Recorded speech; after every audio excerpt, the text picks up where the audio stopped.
कहानी की शुरुआत होती है एक छोटे से गांव से। एक छोटे से परिवार जो कि घर के तलाश में इधर उधर भटक रहे थे, लेकिन उसे घर नहीं मिल रही थी। बहुत ढूंढने के बाद टॉमस और उसकी पत्नी सारा को आखिरकार घर मिल ही गया। लेकिन टॉमस इस बात से अनजान था कि ये घर उसकी जान का दुश्मन भी बन सकता है। टॉमस का परिवार स्वर्ग जैसी महल देखकर काफी खुश हुआ। पहले दिन काफी उत्साह और खुशी खुशी बीत गई। लेकिन टॉमस जिस बात से अनजान था वो पल शुरू होती है अब। जैसे रात हुई, घर से अजीबोगरीब आवाजें सुनाई देने लगी। घर के सारे दरवाजे और खिड़कियां अपने आप खुल गई। बादल गरजने लगा। दीवारों पर मानो जैसे कोई नाच कर रही हो। टॉमस की तो धड़कनें बहुत तेज हो गई, लेकिन अपने परिवार को हिम्मत देते हुए कहा, शायद ये बहुत पुरानी खिड़की और दरवाजे हैं। फिर अचानक से उसकी बेटी एनेले की नींद खुल गई और वह रोने की आवाज़ सुनने लगी। वह आवाज़ घर के बाहर से आ रही थी।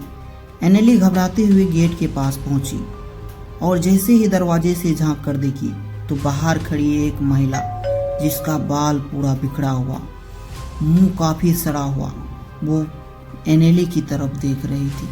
एनेले धीरे आवाज़ में अपनी माँ को आवाज़ दिया, लेकिन बाहर खड़ी औरत बिना आवाज़ दिए एनेली की तरफ बढ़ने लगी। एनेली डर के मारे कांप रही थी।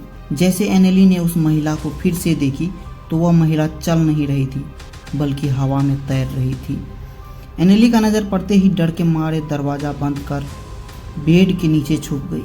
तभी एनेली के भाई बेन की जोर जोर से चीखने की आवाज़ आती है साइड के रूम से। बेन के पैरों को एक चिपचिपा हाथ ने जकड़ लिया और बेन जोर जोर से रोने लगा। जैसे ही बेड के नीचे देखा तो एक बच्चा जिसकी मुंह आंख पूरी तरह से सड़ चुका था। वह उस बच्चा बेन को धीरे से आवाज़ दिया, आओ मेरे साथ खेलो। बेन जोर जोर से चीखने लगा और वह भूतिया बच्चा गायब हो गया। रात बीत गई और अब सुबह हो चुकी थी। टॉमस और उसकी पत्नी सारा ने फैसला किया आखिरकार यह घर का रहस्य क्या है, और टॉमस निकल पड़ा इस घर की छानबीन करने। दरअसल सदियों पहले जोसेफ एस्मोट पागल हो गया था और उसने अपनी पत्नी मार्गेट और उनके 2 बच्चे की हत्या कर दी थी, फिर अपनी जान ले ली थी। उसके बाद से जो भी व्यक्ति उस घर का मालिक बनता है, उसका परिवार या तो पागल हो जाता है या फिर मार दिया जाता है। और यह सब जानने के बाद टॉमस घर लौट आया, लेकिन डर उसकी पीछा नहीं छोड़ रही थी। तब टॉमस ने फैसला लिया कि उसे अब घर छोड़ देनी चाहिए, लेकिन अब बहुत देर हो चुकी थी और फिर रात हो गई। फिर वही अजीब अजीब सी हरकतें होने लगी। टॉमस ने अपनी पत्नी सारा को कहा, हमें अभी यहाँ से निकलना होगा।